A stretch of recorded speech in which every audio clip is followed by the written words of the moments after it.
সবার জন্য মর্যাদা সম্পন্ন দেশ গড়তে চায় বিএনপি, বগুড়ায় তারেক রহমান। রংপুরের শহীদ আবু সাইদের কবর জিয়ারতের পর যোগ দেবেন জনসভায়, জড়ো হচ্ছেন নেতাকর্মীরা। ক্ষমতায় গেলে বাঁধ নির্মাণ করে ফেনীতে বন্যা নিরসনের আশ্বাস জামায়াত আমিরের। দুর্নীতি ও দুঃশাসন মুক্ত বাংলাদেশ গড়ার অঙ্গীকার নোয়াখালীর জনসভায়।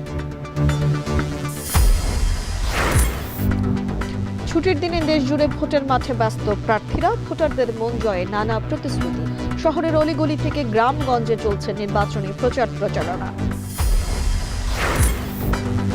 নির্বাচনী দায়িত্বে যুক্ত 17 লাখের বেশি জনবল পরিবহনে রিকুইজিশন শুরু। খরচের বিষয়ে নিশ্চিত না হলেও দায়িত্ব ডিসি অফিসের, বলছে কমিশন।